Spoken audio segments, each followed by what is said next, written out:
Praise the Lord.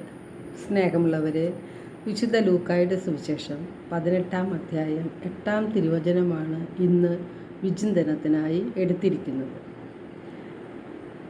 മനുഷ്യപുത്രൻ വരുമ്പോൾ ഭൂമിയിൽ വിശ്വാസം കണ്ടെത്തുമോ? ഇന്ന് ഈ തിരുവചനം വളരെയേറെ പ്രസക്തമായിരിക്കുന്ന ഒരു കാലഘട്ടമാണ്. മനുഷ്യരുടെ, പ്രത്യേകിച്ച് യുവജനങ്ങളുടെ വിശ്വാസം നഷ്ടപ്പെട്ടുകൊണ്ടിരിക്കുകയാണ്. ദൈവത്തിലും ദൈവവചനത്തിലും ഉള്ള വിശ്വാസം നഷ്ടപ്പെട്ടുകൊണ്ടിരിക്കുന്ന ഒരു സമൂഹത്തെയാണ് നാം ഇന്ന് കാണുന്നത്. ഹെബ്രായർ 11:6 തിരുവചനം പറയുന്നുണ്ട്, വിശ്വാസമില്ലാതെ ദൈവത്തെ പ്രസാദിപ്പിക്കുക സാധ്യം അല്ല എന്ന്. ഈ ലോക ജീവിതത്തെ മാത്രം ലക്ഷ്യം വെച്ചുകൊണ്ട് ജീവിക്കുന്നവരാണ് നമ്മിൽ പലരും. അവർക്ക് ദൈവത്തിലോ ദൈവവചനത്തിലോ നിത്യജീവനിലോ വിശ്വാസമില്ല. ഈ ലോകത്തിന് അനുരൂപരായി ജീവിക്കുന്ന വ്യക്തികൾക്ക് നാശമാണ് സംഭവിക്കുന്നത്. അവർ ഭോഷന്മാരായി തീരുകയാണ് ചെയ്യുന്നത്. എന്താണ് വിശ്വാസം? ഹെബ്രായർ 11:1 തിരുവചനം പറയുന്നുണ്ട്, പ്രത്യാശിക്കുന്നവ ലഭിക്കുമെന്ന ഉറപ്പും കാണപ്പെടാത്തവ ഉണ്ട് എന്ന ബോധ്യവുമാണ് വിശ്വാസം. അപ്പോൾ കാണപ്പെടാത്ത ദൈവം ഉണ്ടെന്നും ദൈവം നമ്മെ എത്രമാത്രം സ്നേഹിക്കുന്നുവെന്നും നാം മനസ്സിലാക്കുമ്പോൾ ദൈവത്തോട് നമുക്ക് കൂടുതൽ സ്നേഹവും വിശ്വാസവും ഉണ്ടാകും. ദൈവവുമായുള്ള നമ്മുടെ ബന്ധം കൂടുതൽ ആഴപ്പെടുകയും ചെയ്യും. വിശുദ്ധ യോഹന്നാൻ 3:16 തിരുവചനം പറയുന്നു, അവനിൽ വിശ്വസിക്കുന്ന ഏവനും നശിച്ചു പോകാതെ നിത്യജീവൻ പ്രാപിക്കുന്നതിന് വേണ്ടി തൻ്റെ ഏകജാതനെ നൽകാൻ തക്കവിധം ദൈവം ലോകത്തെ അത്രമാത്രം സ്നേഹിച്ചു.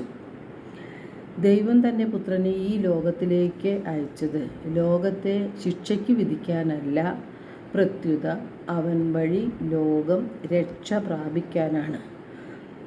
ദൈവത്തിൻ്റെ സ്നേഹമാണ് തൻ്റെ പുത്രനെ ഈ ഭൂമിയിലേക്ക് നമ്മുടെ രക്ഷയ്ക്കായി അയച്ചത്. നമ്മുടെ വിശ്വാസം നാം വർദ്ധിപ്പിച്ചെടുക്കുകയാണ് വേണ്ടത്. അതിനായി നിരന്തരം പ്രാർത്ഥിക്കുകയും വിശ്വാസം വർദ്ധിപ്പിക്കുവാനായിട്ട് യേശുവിനെക്കുറിച്ചുള്ള പ്രസംഗങ്ങളും യേശുവിൻ്റെ പ്രബോധനങ്ങളും നാം ഉൾക്കൊള്ളുകയും ചെയ്യണം. റോമ 8:32 സ്വപുത്രനെ പോലും ഒഴിവാക്കാതെ നമുക്കെല്ലാവർക്കും വേണ്ടി അവനെ ഏൽപ്പിച്ചു തന്നവൻ അവനോടുകൂടെ സമസ്തവും നമുക്ക് ദാനമായി നൽകാതിരിക്കുമോ? ദൈവം നമ്മോട് കരുണയും നമ്മെക്കുറിച്ച് കരുതലും ഉള്ളവനാണ്. നമ്മുടെ ആത്മരക്ഷയ്ക്കായിട്ടാണ് സ്വപുത്രനെ പീഡാസഹനത്തിനും കുരിശുമരണത്തിനും ഏൽപ്പിച്ച് കൊടുത്തത്. യേശുനാഥൻ നമ്മുടെ പാപപരിഹാര ബലിയാണ്. നമ്മുടെ പാപഭാരങ്ങളെല്ലാം ഏറ്റെടുത്ത് കഠിനമായി പീഡകൾ സഹിച്ച് കുരിശിൽ ജീവൻ ബലിയർപ്പിച്ചു. സ്നേഹിതന് വേണ്ടി ജീവൻ ബലിയർപ്പിക്കുന്നതിനേക്കാൾ വലിയ സ്നേഹമില്ല എന്ന് പഠിപ്പിച്ച യേശുനാഥൻ തൻ്റെ ജീവൻ ബലിയായി നമുക്ക് വേണ്ടി അർപ്പിച്ചു. യേശുവിൻ്റെ തിരുരക്തത്താലാണ് നാം രക്ഷിക്കപ്പെട്ടത്. യേശുവിൻ്റെ തിരുരക്തമാണ് നമ്മുടെ പാപക്കറകൾ കഴുകി ശുദ്ധിയുള്ളവരാക്കി മാറ്റുന്നത്. നാം നമ്മുടെ സ്വന്തമല്ല, യേശുവിൻ്റെ തിരുരക്തത്താൽ വിലയ്ക്ക് വാങ്ങപ്പെട്ടവരാണ്. നമുക്ക് വേണ്ടി മരിച്ച, ഉത്ഥാനം ചെയ്ത യേശുവിന് വേണ്ടി ജീവിക്കുവാനായിട്ടാണ് യേശു എല്ലാവർക്കും വേണ്ടി മരിച്ചത്. യേശുനാഥൻ സ്വർഗത്തിൽ നിന്ന് വന്ന് സ്വർഗത്തെക്കുറിച്ച് പഠിപ്പിച്ച് സ്വർഗത്തിലേക്ക് പോകുന്നതിന് മുമ്പായി ശിഷ്യന്മാരോട് ഇപ്രകാരമാണ് പറയുന്നത്, ഞാൻ വീണ്ടും വന്ന് നിങ്ങളെയും കൂട്ടിക്കൊണ്ട് പോകും എന്ന്. വിശുദ്ധ യോഹന്നാൻ്റെ സുവിശേഷം 14-ാം അധ്യായം 1 മുതലുള്ള തിരുവചനങ്ങളിൽ യേശു ശിഷ്യന്മാരോട് പറയുന്നുണ്ട്, നിങ്ങൾ അസ്വസ്ഥരാകേണ്ട, ദൈവത്തിൽ വിശ്വസിക്കുവിൻ, എന്നിലും വിശ്വസിക്കുവിൻ. എൻ്റെ പിതാവിൻ്റെ ഭവനത്തിൽ അനേകം വാസസ്ഥലങ്ങളുണ്ട്. ഇല്ലായിരുന്നെങ്കിൽ നിങ്ങൾക്ക് സ്ഥലമൊരുക്കാൻ പോകുന്നു എന്ന് ഞാൻ നിങ്ങളോട് പറയുമായിരുന്നു. ഞാൻ പോയി നിങ്ങൾക്ക് സ്ഥലമൊരുക്കി കഴിയുമ്പോൾ ഞാൻ ആയിരിക്കുന്നിടത്ത് നിങ്ങളും ആയിരിക്കേണ്ടതിന് ഞാൻ വീണ്ടും വന്ന് നിങ്ങളെയും കൂട്ടിക്കൊണ്ടുപോകും.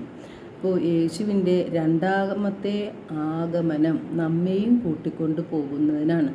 അപ്പോൾ നാം വിശ്വാസമുള്ളവരും ദൈവവചനത്തിൽ അടിയുറച്ച് ജീവിച്ചുകൊണ്ട് നിത്യജീവനെ ലക്ഷ്യമാക്കി നാം മുന്നോട്ട് പോകേണ്ടവരാണ്. നമ്മുടെ പൗരത്വം സ്വർഗത്തിലാണ് എന്ന് നാം മറന്നു പോകരുത്.